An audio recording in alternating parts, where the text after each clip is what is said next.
Hello everyone, my name is Rajni Jha. Welcome to Drishti IAS. So today we are going to continue with our NCERT series. We have already covered 4 chapters from Polity NCERT class 9th and these are new NCERT series. I know the cover page here is from old NCERT, that is because we couldn't find the new ones. But we are studying the new NCERTs, rest assured. Now, before we move ahead with today's session, which is chapter 5, which is the last chapter of class 9th Polity NCERT, I gave you a question for homework yesterday. So before we start, can you confirm if I'm audible and visible to all of you? Can somebody confirm if I'm audible and visible to all of you? Yes. Yes. Hi, good evening. Joy Deb, good evening. Asif, good evening. All right, so I'm assuming that I am audible and visible to all of you.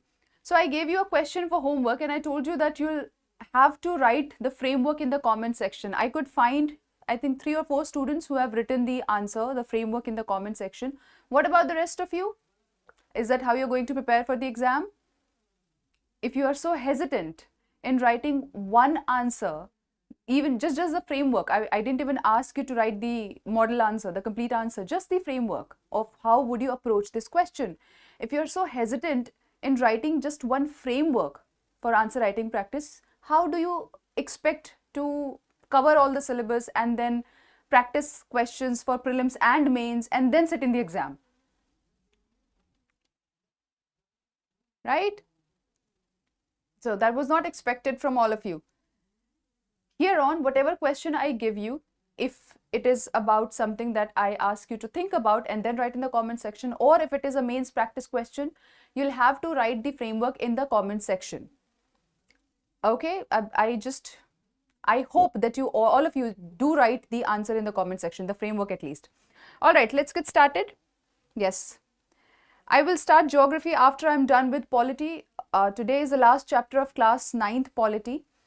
And this chapter is going to take 2 sessions because we have to talk about democratic rights, fundamental rights, and that's a very vast topic. Of course, we'll not be covering everything in depth because we have to stay within the bounds of NCERT, but nevertheless, it's going to take at least 2 sessions for us to finish chapter 5.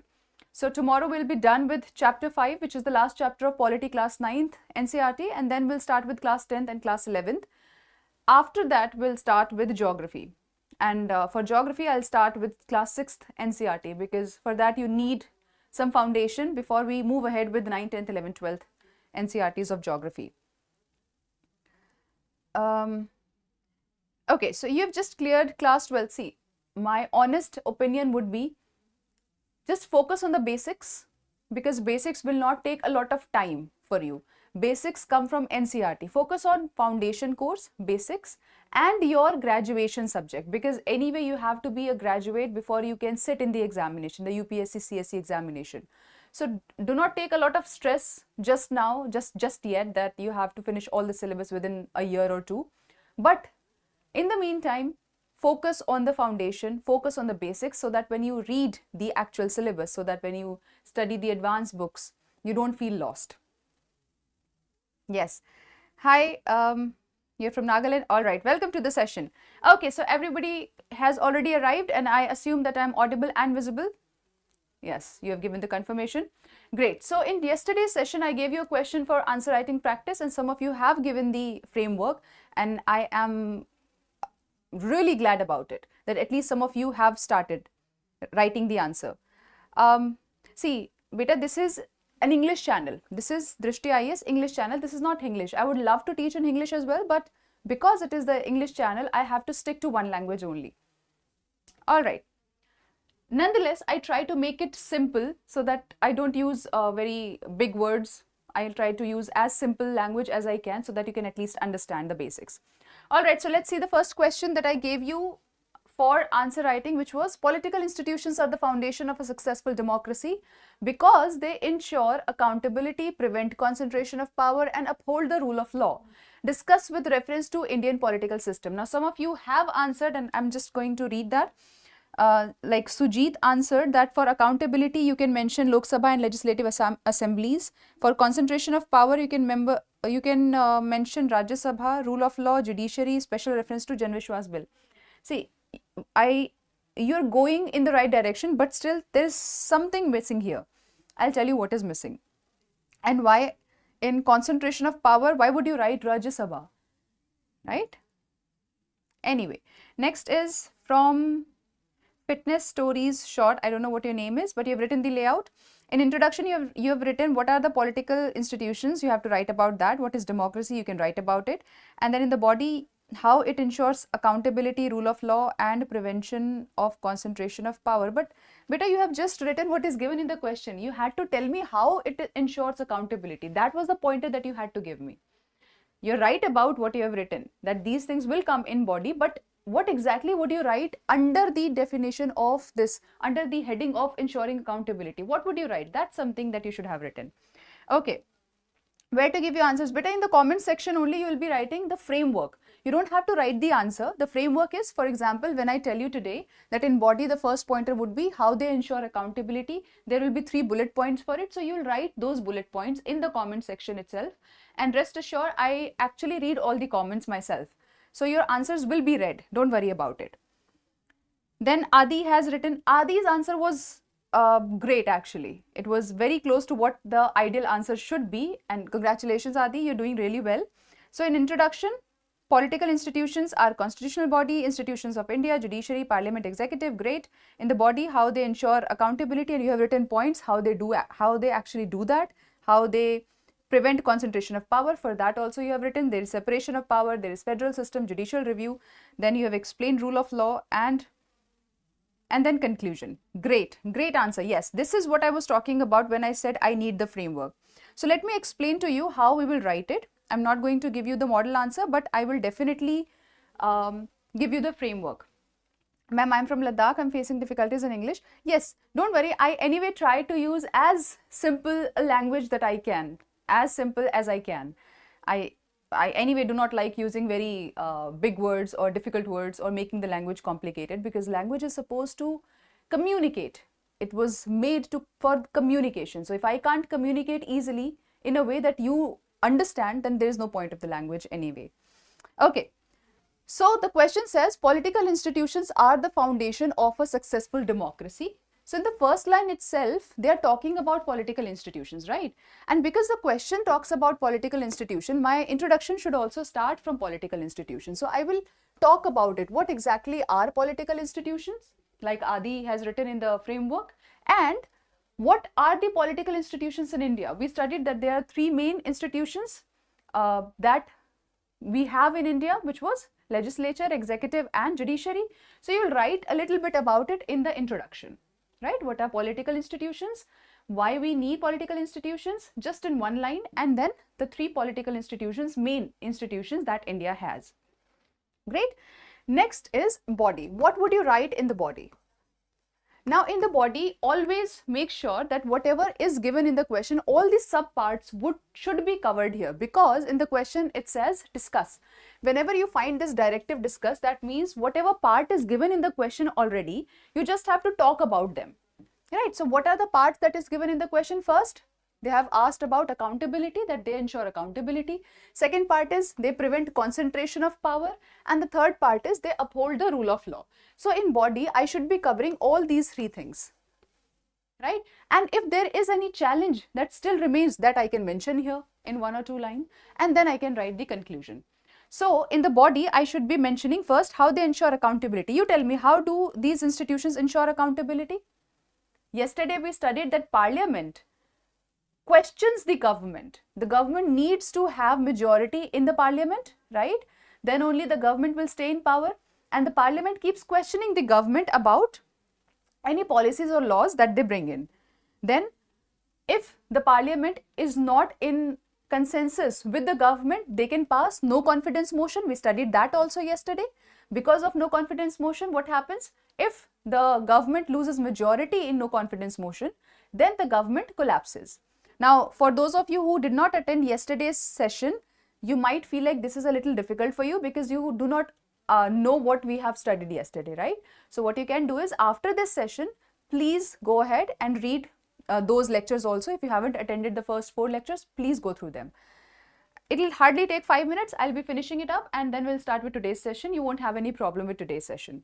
All right, so you'll be talking about that. Then for financial control, budget approval, Parliament is required. So this way, accountability is ensured. The government itself cannot simply put anything in the budget. There will be discussion, there will be debates, and Parliament will be asking questions and government has to reply. So to ensure accountability, we have seen that the Parliament questions the government. There is no confidence motion that can be used, and at the same time, budget approval and financial controls are also done because of Parliament, and that ensures accountability. Checks and balance federal. Yes. Way forward to the challenges. See, when you write conclusion, in that itself you can write a conclusion that is first a balance of it. There is a wholesome, balanced point of view, and then you can give a solution to it. So the way forward is nothing but solution. How can you go about the challenges that are already there? What you can expect in the future? So you can write that in the conclusion. You don't have to write another heading of way forward and then write all of that, right? Okay, so next part is, first, we are done with accountability. The second part of the body would be how they prevent concentration of power. So how do they prevent concentration of power? Yes, beta, I will be completing all the NCERTs, especially right now. We'll be starting with polity, then geography, and then I think we'll be covering Indian economy. So that is there in the syllabus, in our schedule, at least for now. Yes, answer the question. How do they prevent concentration of power? They prevent concentration of power because power is not concentrated in one hand. Power is actually divided in several institutions. Which several institutions? The three institutions that we studied: Parliament, that is legislature, then executive, and then there is judiciary to check those powers, to check if they are being misused. So power cannot be concentrated in one hand because it is not there in one hand. It has been distributed and delegated. So you can mention that there. Apart from that, President also acts on aid and advice of the Council of Council of Ministers, and Council of Ministers have a lot of people in them, the most important ministries, most important ministers under them. So whenever there are a lot of people included in the decision making, then always accountability is ensured. Power cannot be concentrated in one hand because there are a lot of people included in the decision making itself. So you can add that as well. And then we have seen how judiciary in India especially is independent to ensure judicial review. So that also keeps a check on the power. Yes, that also keeps a check on the concentration of power. The third part is uphold the rule of law. What is the mechanism we have for upholding rule of law? We know for a fact that the courts protect our fundamental rights. Our fundamental rights, if they are violated, this is something we'll study today also. You can directly approach the Supreme Court, right? Then PIL, public interest litigation option, is also available for ensuring justice. So you can write those points here. And then at the end, because we have been specially asked for Indian political system, so we mentioned India's political system. And then in the end, you can write a conclusion where you can show that the question was talking about political institutions. So we can show that we do have political institutions, but in order for them to be effective, we need transparency, accountability, continuity, etc. Right? You can write something like that. System of courts, checks and balances. Great. See, all of you already know the answers. I'm constantly looking at your comments also. Whatever I have told you, you're writing in the comment section. Here in the live comment section. Then why did you not write the framework in the comment section? I asked you to write that, right?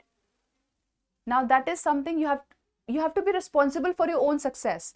And the benefits, there are ample benefits of studying online, but at the same time, there's a drawback that you have to be responsible for your own success, which means if I give you a homework, you must do it. I cannot emphasize this enough, right? This is for your own good. All right, so let's start with today's session. Today we have chapter number 5, which is democratic rights. Now this chapter explains the third essential pillar of democracy. We have talked about elections and institutions. This chapter talks about rights. Especially we'll talk about fundamental rights. This chapter covers what life is like without rights. They have given some examples. What is the meaning and importance of rights? What are the fundamental rights we have in our Indian Constitution? How they are protected and enforced, and how the rights have expanded over time. So we'll talk about these points in today's session. But of course, this is a relatively larger chapter, so it's going to take a while, and maybe we'll have to take tomorrow's session also on the same topic. But I'll try to cover as much as possible today without rushing it. Okay. You joined for the first time? All right. So for those of you who have joined for the first time today, let me make the announcement. We have our live session every day, 6 p.m. from Monday to Friday. And we study NCERTs. For now, we have started new NCERT series. And if you are a beginner, if you are trying to build foundation and concepts, you must attend these classes. If you are an advanced student and if you feel like your concepts are weak, then also these classes are going to be immensely helpful for you. And for all of you, if you really like the session, please do like the session and comment after the class. Okay? And I'll give you a homework and you have to do that in the comment section.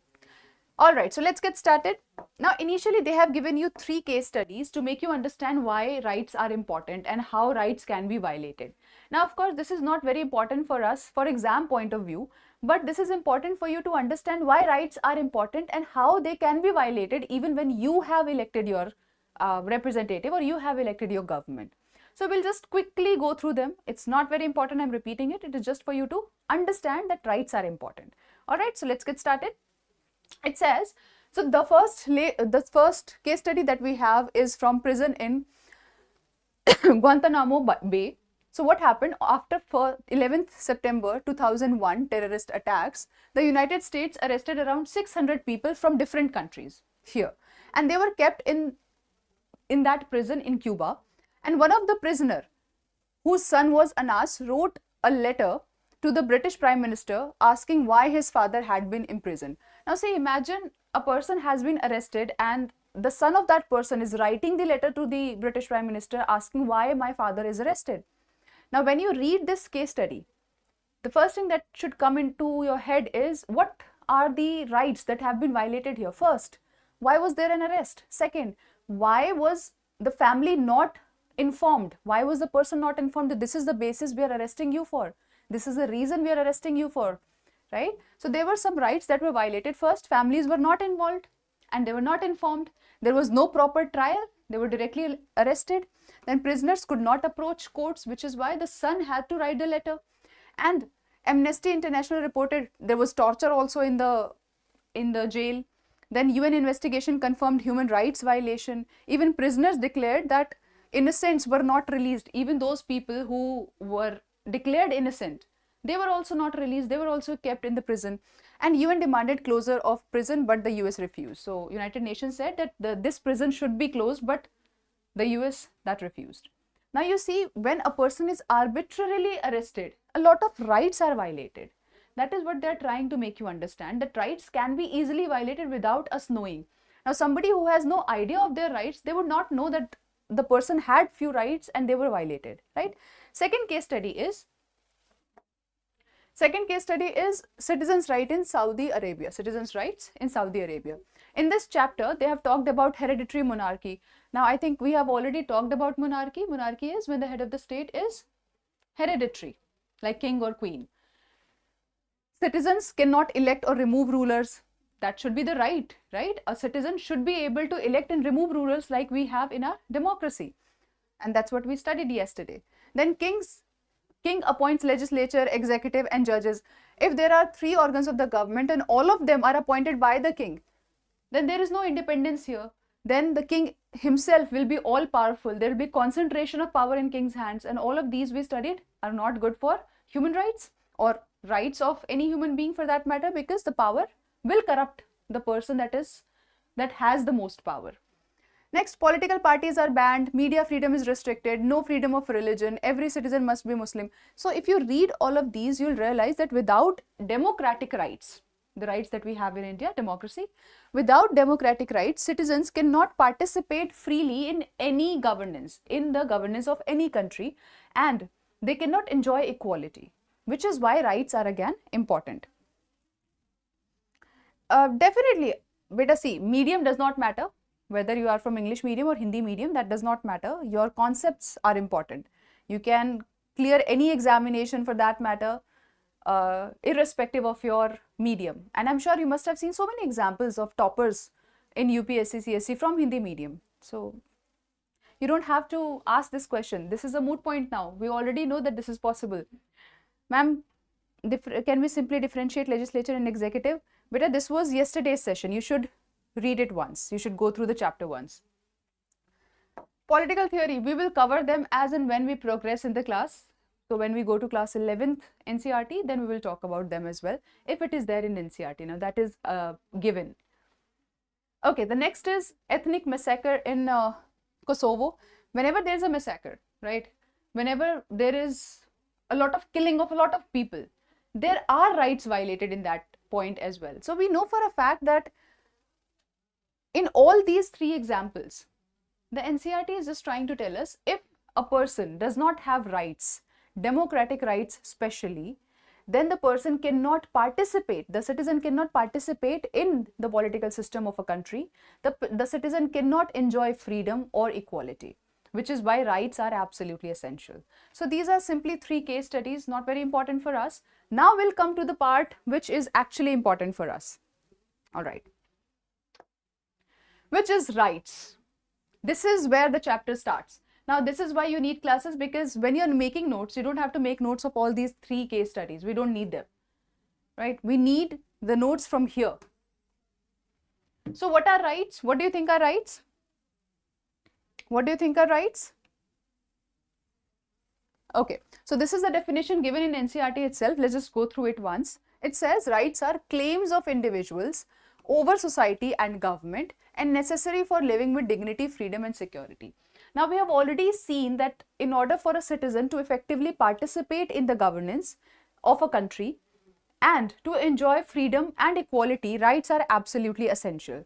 But for that, there's a definition. If somebody asks you what is right, what are rights, you can't simply say rights are right to freedom, right to equality. But what are rights? We understand those are the rights we have. Those are the fundamental rights that we have. But if you have to define rights, how would you define them? Necessities of citizens to lead a dignified life. Yes, of course, we require them, but you're telling me why they are important. Why do we need them? You're answering that. But you're not telling me what exactly is the definition of rights. If somebody asks you to write the definition of rights, what would you write? Okay, so there are three important conditions for something to be called rights. First is reasonable claim. First is reasonable claim. First of all, rights are simply claims. Like you're saying that I need, for example, right to freedom, right to equality. I need right to equality because I want to live a dignified life. I want to be equal with everyone. I want to have dignity in my life. So you're claiming that this is something I require, right? So rights are claims, but are there any claims? Aise to, I can simply say that I want maybe $1 million. That should be my right. That is also a claim. But can the rights be any claim? No, the rights cannot be any claim. The rights have to be reasonable claim. Now that is the first characteristics. That is the first condition, that the right has to be a reasonable claim, and that right, in order to be called reasonable, that cannot harm somebody else. I cannot say that I want all the jobs in the world. I cannot say that I want that person's property, because that is also a claim, but that is, I'm trying to harm somebody else. So rights cannot harm somebody else, right? And second, rights always come with responsibilities. These are the two conditions for a right to be called reasonable claim. So first, rights are reasonable claim. There are two conditions for it. First, that in order for a right to be reasonable, the claim to be reasonable, I should not be hoping to hurt somebody, or they should not be hurting somebody.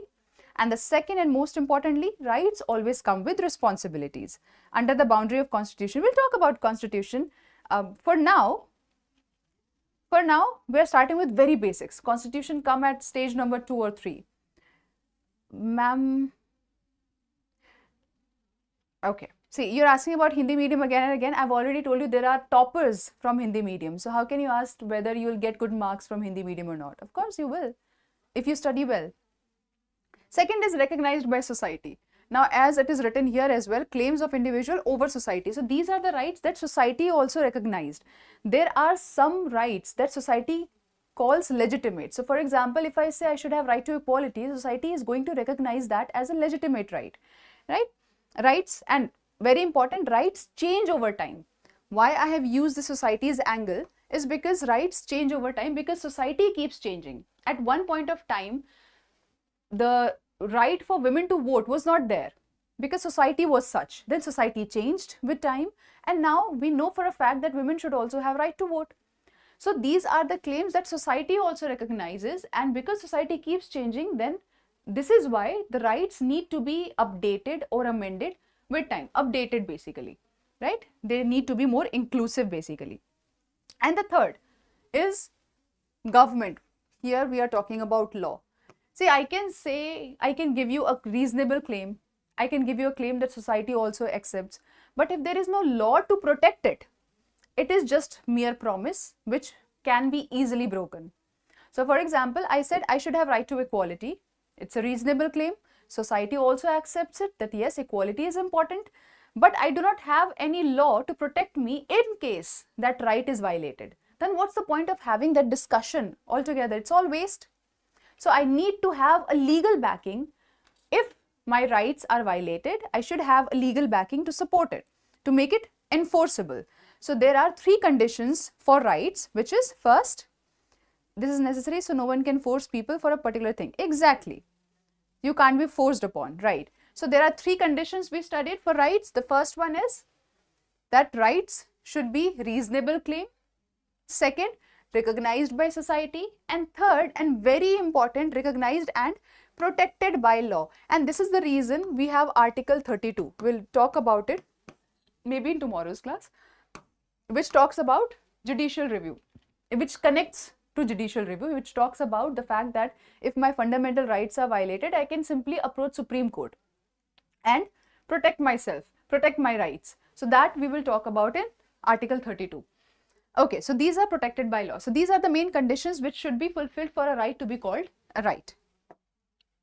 Next is, why do we need rights in democracy? I'm sure up until now you must have got it because we saw a few case studies. We also know by ourselves also, because rights are important because they ensure democracy. They ensure democratic function.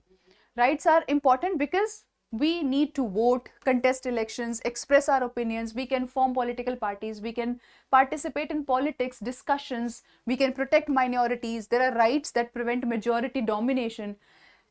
Long story short, in order for a democracy to be effective and efficient, we require rights. We need to protect citizens' rights. Therefore, basic rights are placed above governments and they are protected through the Constitution. We know for a fact that rights are the most important thing that we have in our Constitution, and no government can take it away from us. Just whenever there is national emergency, usually fundamental rights are restricted, but in that case also Article 20 and 21 is not taken away from you. That's how important rights are. Okay. Next is rights in the Indian Constitution. Now here is the part which is very important, very crucial for your examination point of view. And now you should be paying 100% attention here. So first of all, fundamental rights are in part 3 of the Constitution. Now listen to me very, very carefully. Fundamental rights are in part 3 of the Constitution. Now Constitution is divided into several parts. This has been asked earlier and this can be asked again. Fundamental rights are in part 3. How can we remember it? See, because you are a citizen, we know for a fact that you should have some rights. And these fundamental rights are free for you. Why? These are free because they are in part 3. You can connect and remember. So fundamental rights are in part 3 of the Constitution, and they are mainly inspired by United States Constitution. There was Bill of Rights in United States Constitution, and from there we have gotten the inspiration for our fundamental rights. Society and sanctioned by law, equality and opportunity. Yeah, as I can see, all of you already have some basic idea. This is what I was talking about. Once you start understanding and connecting with concepts, there is nothing that you don't know already. Maybe you don't know the legal terms. Maybe you don't know the name of the concept, but you know the concept. Okay, great. So there are 6 fundamental rights that all of us have, which is right to equality, right to freedom, right against exploitation, right to freedom of religion, cultural and educational rights, and last, right to constitutional remedies. You also need to know the articles. So right to equality is from Article 14 to Article 18. Right to freedom is from Article 19 to 22. This, I told you, constitutional remedy is in Article 32. This is Article 32. What about the rest of them? Can anybody tell me? What about the right against exploitation?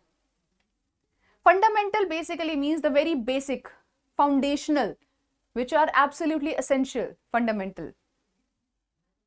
Ma'am, how to remember that legal terms? I'll tell you how to remember them. We'll connect with some story or we'll make some mnemonic in order to remember them. Don't worry about it. Yes. So we know right to equality is 14 to 18, freedom is 19 to 22. What about right against exploitation? Can anybody tell me? What about right against exploitation? Okay. So this is something we'll write in the comment section, because I think in today's session we'll be able to cover until maybe Article 20 maximum.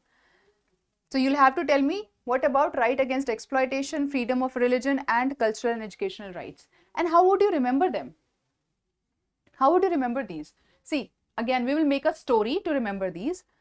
Equal freedom. If everybody has equal freedom, that ensures that there is no exploitation. If everybody has equal freedom, that ensures that there is no exploitation, right? So equal is right to equality, freedom is right to freedom, and no exploitation means right against exploitation. Done till here? Now we know for a fact that the sixth one is the protector of rights. Sixth right itself is the protector of rights. This means this ensures that if any of these rights are violated, I can approach the Supreme Court. This is Article 32 and everybody knows about it. So 32 is right to constitutional remedies. Now what are we left with? We are left with only two, which is right to freedom of religion and cultural and educational rights. So first we want to keep our faith. Once our faith is protected, then we will talk about culture and education.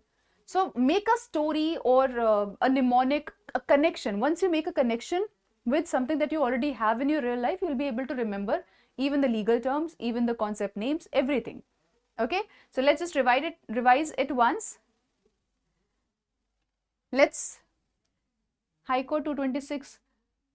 We will talk about that. In today's session, we will not be talking about Article 226 of High Court because we are talking about only fundamental rights, and that is not a fundamental right. Fundamental right is only Article 32, between Article 32 and 226. Okay, so equal freedom ensures no exploitation. So equality, freedom and right against exploitation. The last one is right to constitutional remedies, and the two left in between, how would you remember? First, you need to protect your faith. Once your faith is protected, then we can focus on culture and education. So right to freedom of religion because it ensures your faith, and cultural and educational rights. Great. Next, let's start with the first right, which is right to equality from Article 14 to 18. Now, before we understand what exactly is Article 14, again, it is important to remember what exactly comes under Article 14 to 18, that is right to equality. How would you remember it? I'll ask you a question. Let's say you are, okay, let's say that you are confused about doing something. You don't know whether that is right or wrong. How would you make sure that it is right or wrong? I ask you again. The question is, let's say you are confused about a step that you are going to take. And you are confused. You don't know whether you should be doing it or not, whether it's right or not in society. How would you make sure that it is right? What would remove that doubt in your mind? Thank you so much, Kako Moa. All right, thank you so much. I really appreciate the compliment. Yes, I ask again, think about it. Let's say you're very confused whether whatever you're doing is right or wrong, and you want to remove that confusion. How would you remove that confusion? Through law? Yes, because if there is a law against it, that means it is something that you should not be doing. If there is a law that says it is all right to do it, then it is something that you should be doing. So the confusion, the doubt is removed by law, right? Now we'll apply it here. Law removes doubt, D-O-U-B-T. I repeat, law removes doubt. So confusion I had in my head is removed by law. Now this is Article 14, equality before law and equal protection of laws. From law you will remember equality before law and equal protection of laws. Let's remove, come here. D is discrimination. You can't discriminate against other people on the basis of there are certain conditions. Only on those basis you cannot discriminate. This is Article 15. This was Article 14. This is 15. This is Article 16. This is 17 and this is 18. So D, discrimination. O stands for opportunities. U stands for untouchability. And BT is ban on titles or abolition of titles. Right? I repeat. See, this is important because once there was a question in UPSC prelims examination where here article number was given and here the definition of that particular article was given and you had to match them. So let's say they have given Article 14, then 16, then 15, and here they have given equality before law and equal protection of laws. Here they have given the abolition of titles. Here they have given abolition of untouchability, and you had to match them all. And this has already been asked and this can be asked in future as well. This is so important. So law removes doubt. Law is Article 14, equality before law and equal protection of laws. D is discrimination. O is opportunity. U, untouchability. BT, ban on titles. So it is related to titles. Is it clear to everyone? Gender equality. Ma'am, is gender equality a part of right to equality? I will tell you about this. First, let's understand these. First, you should have some basic idea about these rights. Then only you can move to the next step. O stands for opportunity. O stands for opportunities. Discrimination, opportunities, untouchability, and titles. Now, let's start with Article 14. See, this is why I told you it's going to take some time because this is a relatively large chapter. So Article 14 says, this has two expressions in it. In the same sentence, there are two parts in it. First, equality before law, and the second is equal protection of laws.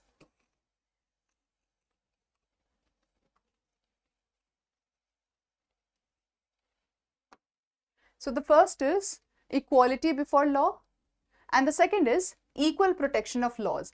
And both of them mean different things. Equality before law simply means that everybody should be equal in the eyes of law. Nobody is above law. Equal protection of laws means like should be treated alike. Now, in order to understand this is not given in your NCERT. I am just explaining to you a little bit of it so that you have some basic idea. So the first part, that is equality before law, is a negative concept. Means it tells the state what it cannot do. It cannot discriminate people for ordinary laws. It does not matter what your title is, you will be treated the same. The ordinary law will be applicable for everyone, right? No one is above the law. So there is a lot of negative sense in it. Negative in the sense, there is a sense of not, which is why it is negative concept. Whereas the other part, the equal protection of laws, it is a positive concept. It tells the state what state can do. State can take affirmative actions. Why? In order to ensure equality. Now, before I really explain this, you've read this trick for articles for the first time because I created it. I made it so that I could remember it. And then I realized that students would want it too. So I gave to the students as well. Before we understand this, let's understand the basic concept of equality. Let's say, what do you understand by equality? Because I have heard this question again and again where people have asked that we talk about equality. For example, we talk about gender equality and yet we are talking about reservation. We say that women should have reservation in, say, metros or public transportation system or normal in the political system itself, right? We say that. What do you understand by equality? Can anybody tell me? I'd like you to think. What do you understand by equality? There are some new students. For those of you who are new, let me make this announcement. We have our live classes every day, 6 p.m. Monday to Friday, sharp on YouTube. It is free of cost. It's going to stay on YouTube. And we have started this initiative so that you can have the basic foundation at your comfort without paying anything. So please do attend the sessions. And if you like the session, do like the session. Yes, what is equality? We talk about equality. We like to debate about equality. What is equality? Okay, so every person is subject to same laws, receives fair treatment in the legal system. Okay, every citizen is equal before law. You're telling me what is given here. I'm just asking you a basic concept. What is equality? Okay, let me ask you this question. Do you think reservation is right? Let's make this controversial. Do you think reservation is right? Treating everyone equal without any discrimination. There is a little problem with this definition. Okay, Jayant, welcome to the session. I hope you'll be attending our classes regularly now. Equality means no one will get any privilege, but then there is reservation. Isn't that privilege? Yes. Rich or poor will receive the same equal treatment. All right, great. Equality, listen to this very carefully. Equality does not mean identical treatment. Equality, I repeat, does not mean identical treatment. What does that mean? Now, let's say, for example, there is a 5-year-old kid and there is a 15-year-old girl. Do you really think they should be getting the same food, same clothes? There is a 5-year-old kid and then there is a 15-year-old girl. Should they be getting same food and same clothes? No. If not, then how is that equal? That is not equal. Equality means treating everybody equally. So why is it not equality then? You said it is treating everybody equally. Why that would not be considered equality? Because equality does not mean identical treatment. Equality does not mean that everybody should be getting the same treatment. Equality, especially when we talk about our constitution, it actually refers to equity. There's a term called equity, where we talk about substantive equality. What does that mean? We give people what they require. So there have been so many sections of our society that have been historically disadvantaged, or they have been left behind and they lack opportunities for now. When we talk about equality, we want to ensure equality of opportunity and outcome. And how would that happen? If there is a race that has already started and one person is already behind because he was treated unfairly and the other person is already ahead. Now, if I start the race, wouldn't that be unfair? It would be unfair, right? So first I have to create level playing field, and for that I need to bring this person forward so that both of them can stand on the same level. Now the race can start. Now we can talk about merit. So when we talk about equality, equality refers to equality of opportunity and outcome. And for that, sometimes we need to take measures which are called affirmative actions. We will talk about them in Article 15 also, 16 also. So which are called affirmative actions, and they are required because these sections have been historically disadvantaged, and because they have been left behind and historically disadvantaged, now in order to create a level playing field, in order to bring them all at the same level, we need to give them a push. Now, does that mean that people are not taking advantage of it? I'm not saying that. Yes, there are loopholes. Yes, people are taking advantage. But just because some people are taking advantage, is it fair to leave large chunk of people that have been historically disadvantaged? Of course not, right? So you're my student now. You'll be talking about this in your class. Okay, whenever you have a conversation, have an intelligent conversation. Don't just say anything that maybe you read on social media, or maybe you heard on social media, or maybe you heard one person say. Think yourself. I come from a privileged background, but I know for a fact that those people who are not from a privileged background, they have suffered quite a lot. And just because now I have to suffer a little bit, I cannot say that the entire society should also suffer, that this entire system should be uprooted. Reservation is absolutely wrong. No, they have been treated horribly. Okay, now that we are done with the basic, this was the basic foundation that I wanted to create. So in equality before law, this talks about what the state cannot do. The state cannot discriminate without any reason. The state has to treat everybody equally in the eyes of law. Nobody can get unnecessary privilege. That is equality before law. Everyone is subject to the same law. That is equality before law. So if ministers commit theft, they will be treated by the same law as that of a common man. That is equality before law. And here comes the concept of rule of law given by A.V. Dicey. Rule of law is a part of this, and it was given by A.V. Dicey. Now, we are not going in detail into this. You will find this in Lakshmikant, but none of this is given in NCERT. I still have made a little bit of the base. We will not be going in depth here, but I hope you understand the basic concept of equality now. So the first part in Article 14, that is equality before law, talks about the fact that everybody should be treated equally in the sense that there will be no special legal privilege for any person without any reason whatsoever. Next is equal protection of laws. That means similar people should be similarly treated. Like should be treated alike. So if I say that those people who come from the same background, who have, so all the people in general caste, in general class, they should be treated equally. Yes, they should be treated equally, except those who are financially backward. We know that we have EWS reservation for them. So people who are in different situations should be treated differently. It's the same example that I gave you, that you cannot give the same food and clothing to a 5-year-old kid and a 15-year-old girl, because their conditions are different. So they should be treated differently. Like should be treated alike comes in the second part of this, which is equal protection of laws. Is it clear until now? Even in law, there is okay, no, but you did not understand. You're saying there is no equality in India, even in law. How come? The point is, what is your definition of equality? The definition of equality in Constitution actually talks about substantive equality, that is equity.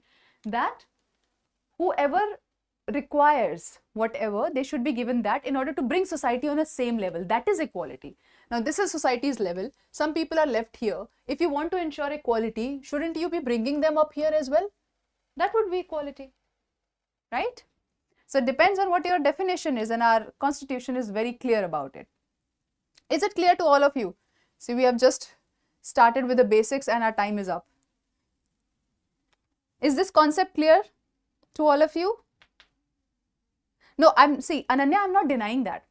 I told you that there are loopholes. There are people who will always take advantage of the loopholes, always. And it is not about just the people who have got reservation. In any field, this is a human psychology, you can say. Somebody, when they feel like they can take advantage, they always take advantage, and the concept of conscience is left behind. So, but because of that, maybe 5%, 10%, I cannot ignore the rest of them, which is a larger chunk of people, right? That's what I'm trying to say. Okay, great. So we will be continuing this tomorrow. If you have any questions, because I remember in the last class, that is yesterday's class, there were some questions that were left, but because the time was up, I had to rush up and end the session quickly. We will be starting with Article 14. I've already told you the basics. Now, moving forward, it will be much easier for you to understand. And I actually want you to sleep on it so that you can understand this concept and put it in your head also. Yes, do you have any questions? If people treat each other same, no discrimination will be seen, reservation should be removed. Yes, okay, you're saying if people treat each other same, then no discrimination is seen. If you ever visit village areas, and forget village areas and small towns, I have seen this in cities also, people are still discriminated. Untouchability is banned, but still there are separate cups and glasses for house helps. So you cannot change human beings completely. You cannot change a society completely. It takes time to bring about changes. And you're saying if you're treating everybody the same, all right, you're treating everybody the same, but because some people have been left behind, they don't have so many opportunities to look forward to. What about that? Right?